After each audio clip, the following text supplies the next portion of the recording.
Cold open. This man was called a wizard, a thief, a genius, an idiot. But the truth?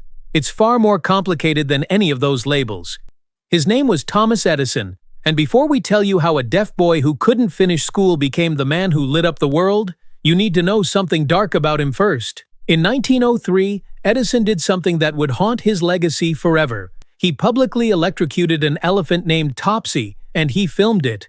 This wasn't an accident. This wasn't science. This was war. A war against his greatest rival, a man named Nikola Tesla. But how did it come to this? How does a brilliant inventor become so consumed by competition that he'd torture animals just to win?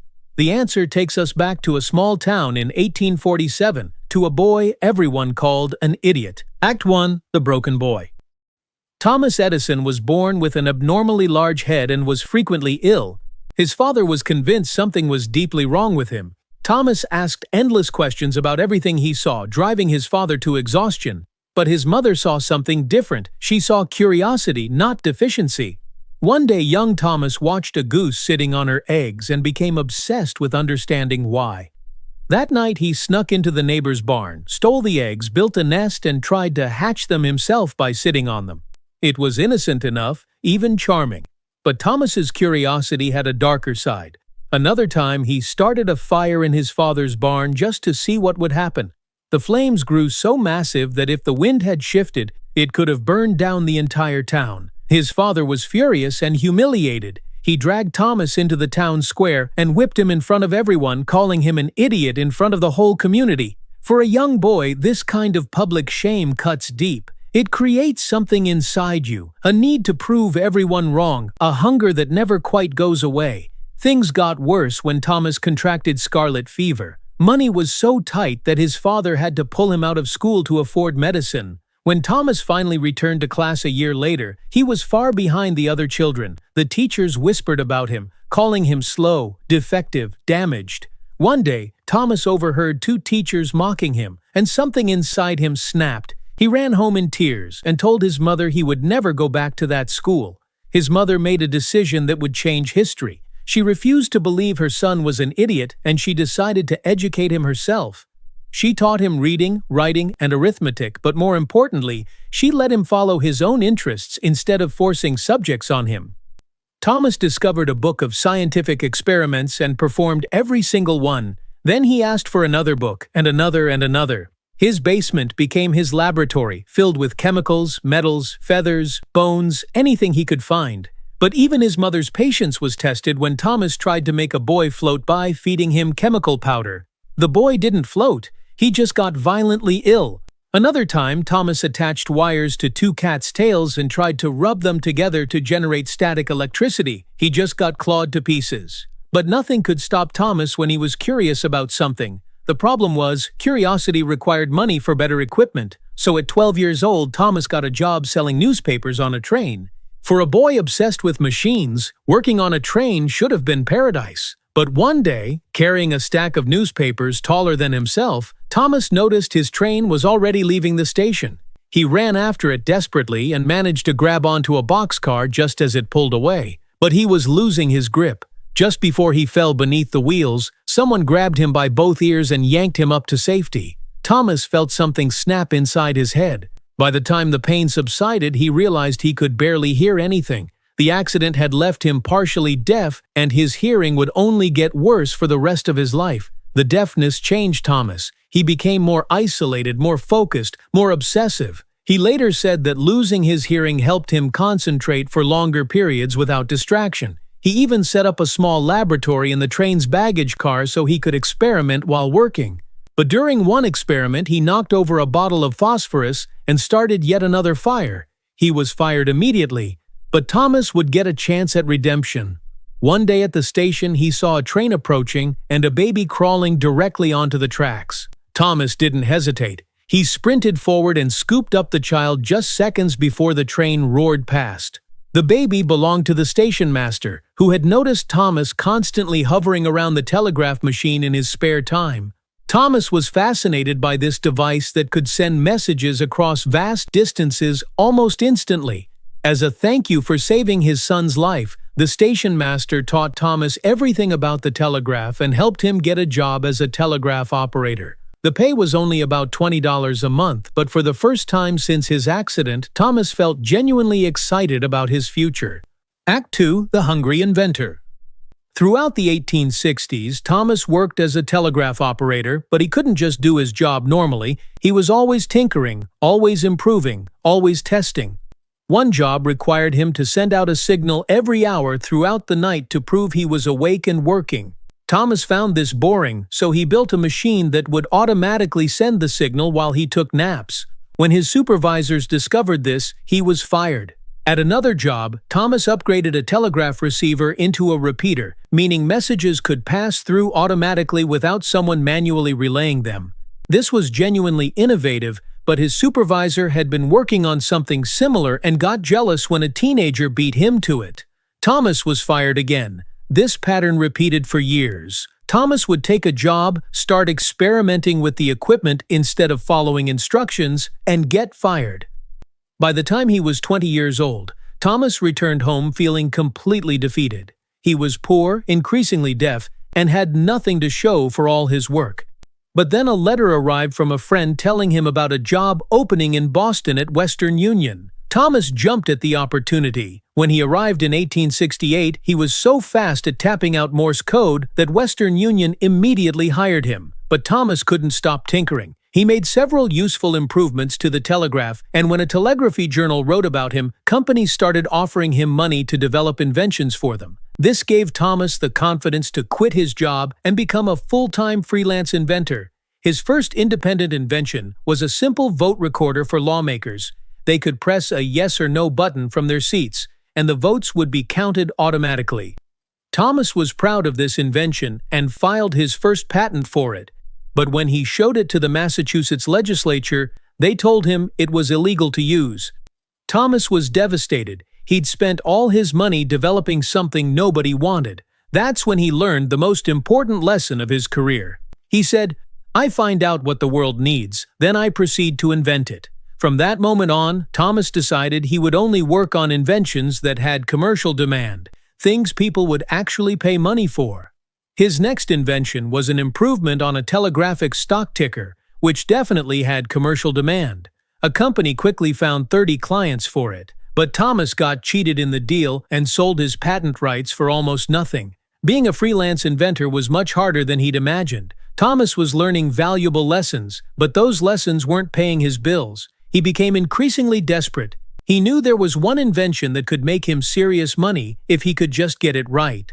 The telegraph had evolved from using 2 wires between stations to using just 1 wire and then to sending and receiving simultaneously through that single wire. But these improvements made the system slow and unreliable, so telegraph companies weren't implementing them.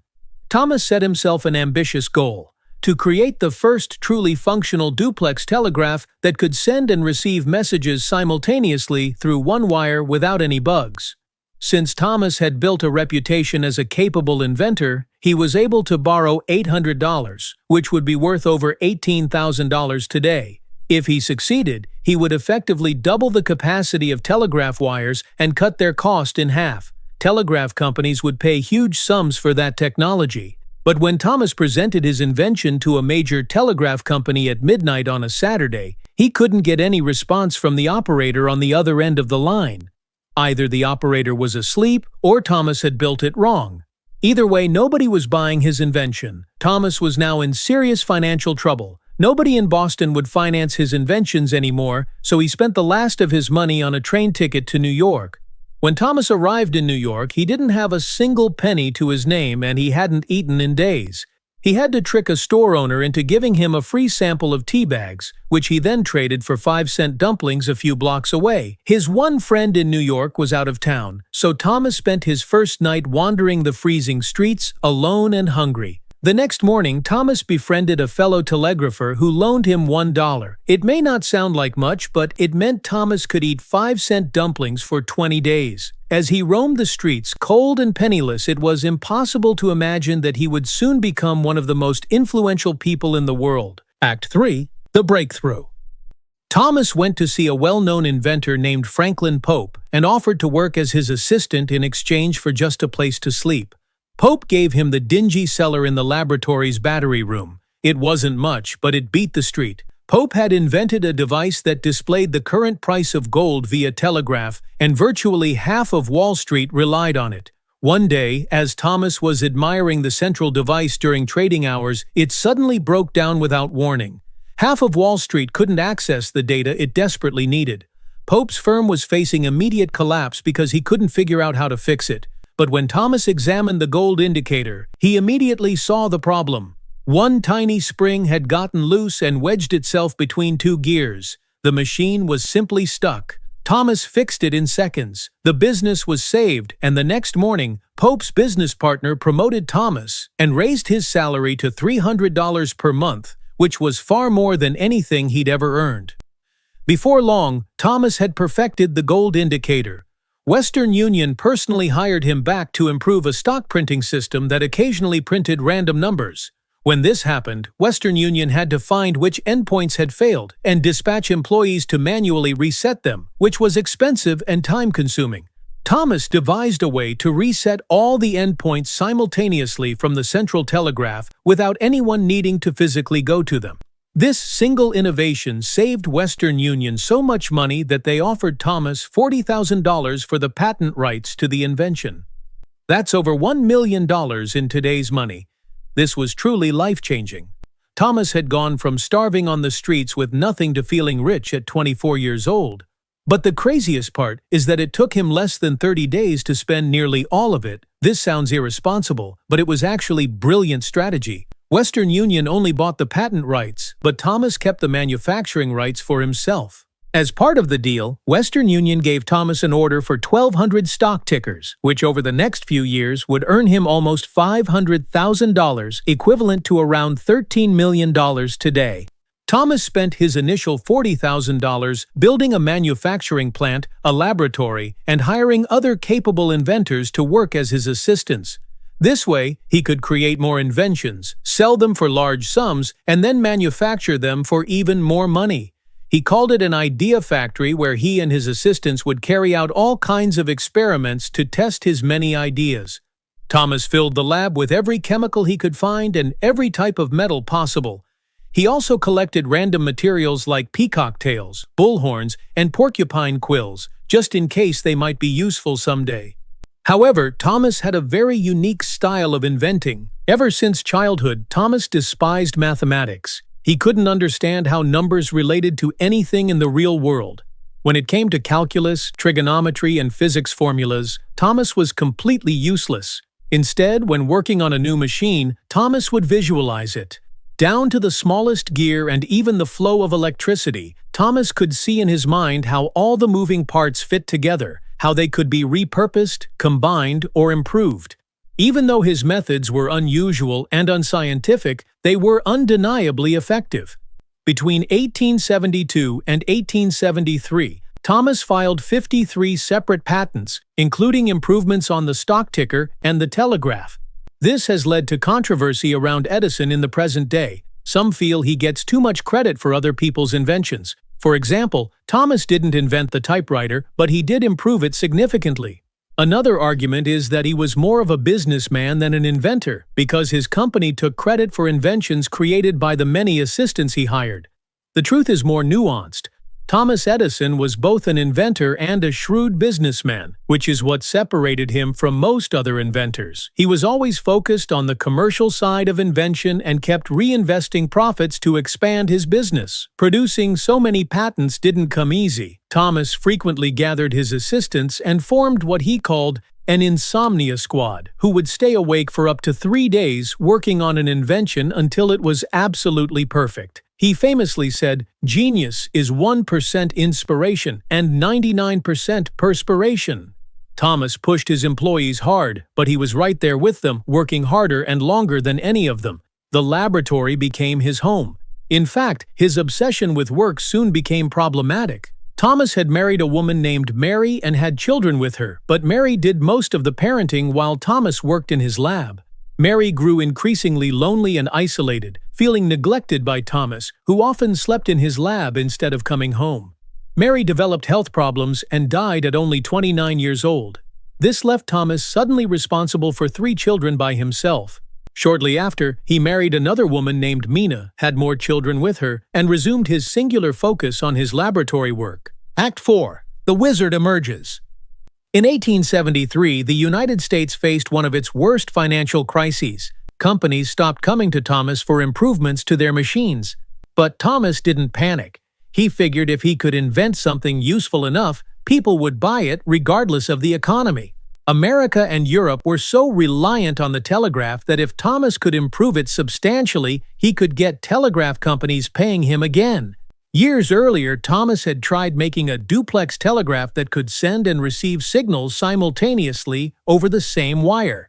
That had been a massive failure that left him penniless. But now Thomas was more confident and experienced, so he set himself an even more ambitious goal. He was going to skip the duplex entirely and aim for the quadruplex, which could simultaneously send and receive 2 different electrical signals over the same wire, technically quadrupling its capacity. It was his toughest invention yet. After 2 years of sleepless nights and relentless trial and error, Thomas had a perfectly functional quadruplex telegraph. This was an extraordinary achievement that made Thomas one of the most renowned people in America. Young, aspiring inventors moved to the countryside to work for him for free, and all sorts of businesses came to him for help with their devices. Thomas said he wanted to produce a minor invention every 10 days and a big thing every 6 months. At the time, the biggest thing of all was the speaking telegraph, or as it would come to be known, the telephone. While Thomas had been busy with the quadruplex, another inventor named Alexander Graham Bell had been adapting the telegraph to transmit sound. In 1876, Bell filed a historic patent for the telephone. To Western Union, this spelled doom. Bell's patent gave him exclusive rights to use the telephone commercially, creating a monopoly that could potentially make Western Union's telegraph business obsolete. If Western Union wanted to compete with Bell, they had to improve the telephone substantially enough to get around his patents. And who better to do that hard work than Thomas Edison? Thomas was very nearly deaf, so he personally had an extra layer of obstacles to overcome with this challenge. But it was actually because of his hearing impairment that he ultimately improved the telephone's clarity and volume way beyond what Bell had achieved. This gave Thomas another idea. The telephone transmitted sound, but there wasn't a device that could record and reproduce it. That led Thomas to invent the phonograph in 1877. This device recorded sound by capturing sound waves as vibrations onto tinfoil cylinders with a needle. It could then play back the recorded sounds. Again, Thomas's deafness was an obstacle, but he found that by biting into the phonograph, the sound vibrations would travel through his skull, and he could hear it that way. For everyone else whose ears worked fine, hearing recorded sound for the first time was a magical experience. The press nicknamed Thomas the Wizard of Menlo Park. Thomas assumed the phonograph would be used in business for dictation, but in reality, his invention laid the foundation for record players and would play a key role in popularizing recorded music. This invention brought Thomas tremendous fame, but his most famous invention ever was still to come. Act 5. Conquering darkness. For over 70 years, electric lighting was one of the most stagnant areas of scientific research. When the sun went down, people relied on candles, gas lights, and kerosene lamps. These all had serious issues. Candles caused fires, and gas lamps had a terrible smell and built up dangerous fumes.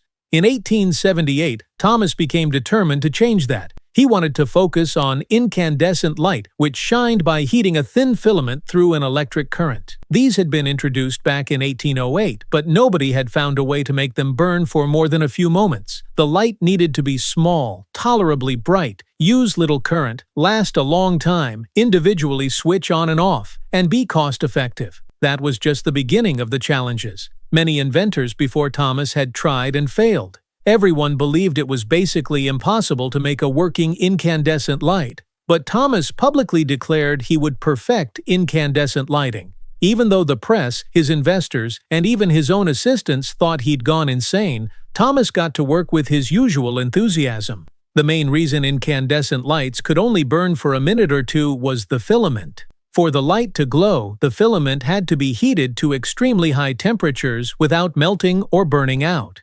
To increase the levels of electric resistance the filament could tolerate, it had to be incredibly thin, about 1/5 the thickness of a human hair. The main challenge was finding the right material to make the filament from.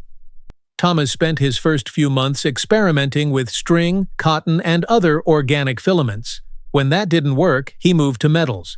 He went through a nickel phase, then spent months testing platinum, which he got burning for up to 2 hours. This was promising, but then months went by without any more progress, and he started from scratch again. Thomas altered the filament in every way he could. He prepared them differently, twisted them, made them longer, shorter, thinner, thicker. He changed everything about the rest of the light too. He used different bulb shapes, different circuits, varying amounts of electric resistance, voltage, and amperage. After testing 1,600 different materials, Thomas had learned a tremendous amount, but he still hadn't made the one discovery that would change everything. He was looking for a needle in a planet-sized haystack, literally. Thomas sent agents to find new materials as far as the Rocky Mountains, the Amazon rainforest, and Japan. He even tried different varieties of human hair. After a year and a half and countless thousands of dollars, Thomas's assistants and investors had lost all hope. But Thomas kept working enthusiastically, and finally, he cracked it. After subjecting a cotton thread filament to a process called carbonization, Thomas and his assistants spent 40 hours excitedly staring into a lamp, knowing they had made a pivotal discovery. Carbonized paper was even better. It burned for 170 hours, and now it was only a matter of making little tweaks to bring that up as high as possible. On New Year's Eve, Thomas outfitted Menlo Park with 800 lights and gave a crowd of 3,000 onlookers their first glimpse of the future. The commercial value of the incandescent light was now clearly proven, so Thomas's investors happily gave him funding for further research. Although in reality, the quest for the perfect filament had only just begun. Carbonized paper burned for a few hundred hours, which was a huge step forward, but not nearly enough to change the world. Thomas still needed years to perfect the filament, but after countless discoveries on nearly 10,000 different materials, he now knew which path to follow. He could delegate the task to his assistants while he focused on a more pressing issue. The incandescent light was not even half the battle. The lamps needed electricity, and if Thomas was planning to illuminate the world, there needed to be a way to get electricity to them.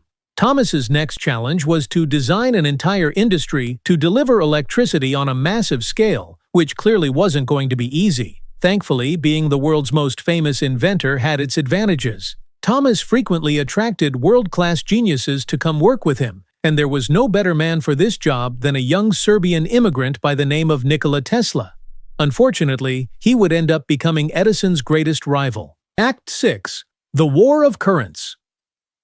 On the 10th of July, in 1856, as the clock struck midnight in the Austrian Empire, Nikola Tesla was born during a violent lightning storm. The midwife felt it was a bad omen and predicted he would be a child of darkness, but Tesla's mother said, "No, he will be a child of light." And she was right. Tesla grew up to be a remarkable genius. He could speak 8 languages, mentally perform complex calculus, and had a photographic memory that organized his mind like a library where he could access books from cover to cover at will. But for all his genius, Tesla had strange quirks. He was paralyzed with fear at the sight of pearls, had a gambling problem, and would freak out if the number of stairs he climbed, which he always counted, wasn't perfectly divisible by 3. This strange yet brilliant child of light found work in Paris as a technician at the Continental Edison Company. Tesla's supervisor sent him to America to work alongside Edison himself with a short letter that read, "My dear Edison, I know 2 great men, and you are one of them. The other is this young man, Nikola Tesla." When Tesla arrived in 1884, a mugger stole everything he had except for 4 cents in his pocket. But he still had his undeniable brilliance and work ethic, and that was all he needed to earn Thomas Edison's respect. After meeting him, Thomas immediately asked Tesla to come work directly with him. In the 4 years since Thomas had proven the commercial viability of incandescent lighting, a lot had happened. His assistants had made massive strides using bamboo filaments, But inventing a light bulb wasn't enough. Thomas had been busy creating an industry to deliver electricity on a massive scale. This meant designing an entire suite of infrastructure, starting with a central power station to generate electricity and everything that went in between that and a light switch. Before starting, Thomas had to choose which of two primary methods of electrical transmission he would base all his inventions on: direct current, known as DC, or alternating current, known as AC. Their main difference is that DC maintains a constant voltage, moving electricity continuously in one direction, while AC's voltage alternates between positive and negative, periodically changing the direction electricity travels in. When Thomas started building his system, scientists knew much more about DC than AC. Most scientists thought harnessing AC at scale was physically impossible, so DC was considered much simpler to operate. Thomas did the logical thing and placed all his bets on DC. But as time went on, Thomas encountered tough obstacles. DC-based power stations were expensive, and worse, they could only power areas within a 2-mile radius. DC could only travel short distances, requiring power stations every few blocks. Thomas's business had found success illuminating individual factories, department stores, and hotels, but he had only built 12 central power stations in major cities. Illuminating the whole world was still a distant dream. But Thomas did what he always did and began optimistically chipping away at his obstacles. One of those was an inefficient DC motor, and he assigned the hard-working young genius he'd just hired to improve it, Nikola Tesla. However, Tesla had other ideas. Tesla believed alternating current could work, and that it wouldn't have the same limitations as direct current. According to Tesla, producing electricity with AC would be cheaper than DC, and there was no limit to how far it could be transported. Thomas had considered this many times himself, but he'd already designed an entire industry around DC and filed hundreds of patents for it. Starting over with AC would have cost him millions in royalties and years of his time. He honestly thought using AC was impossible. So Thomas told Tesla to just work on the DC motor, and he casually mentioned that if Tesla managed to improve it substantially, he would award him $50,000, which is over $1.6 million today. With that kind of incentive, Tesla forgot about alternating currents. A few months later, he came back to Thomas having done a fantastic job improving the motor. But when Tesla asked about his $50,000 bonus, Thomas just laughed and told him, "Tesla, when you become a full-fledged American, you will appreciate an American joke." Thomas said he had not been serious about the bonus. Tesla didn't see any humor in this. He felt he had just been scammed, so Tesla quit his job right then and there. Tesla's life took a turn for the worse after leaving Edison's company. He even resorted to digging ditches just to survive at one point. But Tesla was more determined than ever to make AC a reality and prove Edison wrong. The War of the Currents had officially begun. Two of the world's greatest inventors were going to battle it out. By 1887, Thomas hadn't gotten much further with DC, but Tesla, who began 6 years after him with literally no money, had made scientific history. In just 3 years, Tesla registered hundreds of patents for a remarkably efficient electrical infrastructure powered completely by AC, and it didn't have any of DC's problems. This shocked the world. It was a clear threat to Thomas, but for an investor named George Westinghouse, it was a golden opportunity. Westinghouse knew there were ridiculous profits to be made in electric illumination, but he believed DC was stagnating the entire industry. When Tesla published his AC patents, Westinghouse immediately cut him an incredible deal.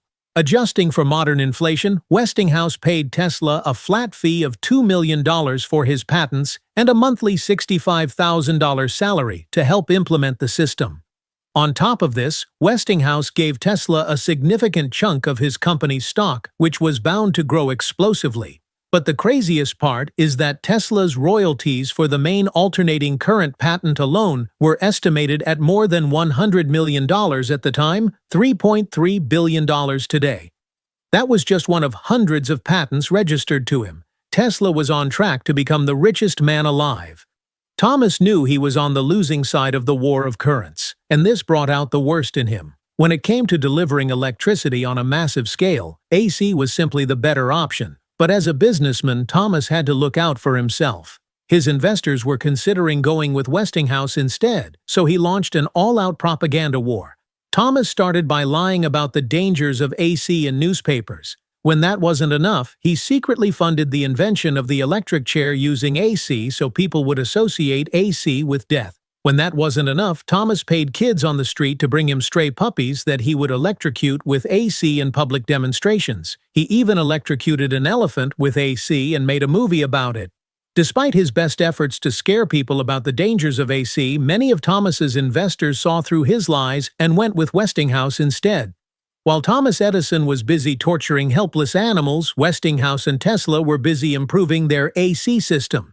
In 1892, they undercut Thomas for a contract to light the Columbian Exposition, a world-famous event. Westinghouse and Tesla went all in. With 160,000 light bulbs, they gave a light show that even Thomas would have been jealous of. It was an incredible spectacle seeing the event illuminated so brightly using Tesla's lighting, and it proved AC was safe. The war of currents came to its definitive end the next year when Tesla's lifelong dream of building a hydroelectric power station at Niagara Falls was realized, and AC was forever established as the superior way to provide electricity at enormous scale.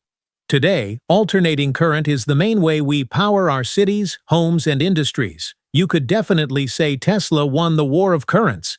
But that's not to say direct current isn't useful. Whenever you use a smartphone, a laptop, or basically anything with a battery, you have Thomas Edison to thank. Either way, when you turn on a light, remember it's thanks to Tesla's AC power and Edison's incandescent light bulb. Act 7. Legacy. After their battle over AC versus DC, Tesla and Edison remained in an ongoing race to develop more inventions, with both men having a huge impact on many different industries. However, even though Tesla was on track to become the richest man in the world, his life going forward was a series of tragedies. Westinghouse wanted to expand his business to every corner of the world, and to do that, he took on a colossal amount of debt. After a financial crisis in 1890, his business faced bankruptcy. Westinghouse desperately asked Tesla to reduce his royalty, and without hesitating, Tesla tore up the contract that was going to bring him a fortune. Westinghouse's company was saved, and Tesla got a massive one-time payment for his patent rights, but this meant he couldn't legally use his own inventions anymore. Building on his previous work became practically impossible. Tesla then spent all his millions on failed experiments until eventually he lost everything, became bitter, and went mad. Tesla later wrote in his diary that he was in love with a pigeon. After the pigeon died, he said he felt his life's work was over. Unlike Tesla, Edison protected his patent rights very carefully. He was a businessman always thinking about the commercial side of his inventions, and he would soon change the world in yet another unexpected way.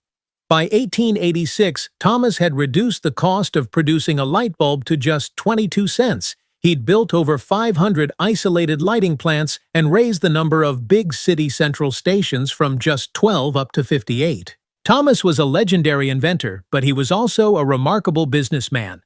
At 38 years old, he'd built an illumination and manufacturing empire that raked in millions every year and made the business of electric illumination profitable for the rest of the world. However, during the War of Currents, J.P. Morgan took a large interest in Thomas's companies and consolidated them into Edison General Electric. But Thomas wasn't very happy there. His business had grown to a staff of almost 3,000 employees, and that meant he had much less time to work on inventions.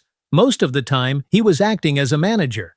Then in 1892, J.P. Morgan removed the word Edison from Edison General Electric. Shortly after, Thomas sold the 10% of stock he still held and resigned from his position. Today, General Electric is worth over $100 billion, so selling everything was maybe not the best decision Thomas ever made, but he had enough money to become a full-time inventor again, which is what he truly loved doing. Thomas had the habit of simultaneously working on dozens of different projects in his laboratory. During his campaign into electric illumination, he'd been cooking up other inventions as well. Back in 1887, Thomas realized the old phonograph, which recorded and reproduced sound, was wasting its potential as a device to record business meetings. He reconceptualized it as an entertainment device, Thomas's deafness had only gotten stronger by now, so he never really got to enjoy this himself. But the phonograph turned music from something you could only get at an opera concert to something accessible to anyone for an affordable price. He then had another idea: to combine sound using his famous phonograph with a viewing machine. Thomas took the world by storm again when he patented the first effective motion picture camera called the kinetograph. For nearly a decade, all motion pictures seen by American audiences were made by Edison's company. Thomas even built a large studio where he produced the historic film The Great Train Robbery.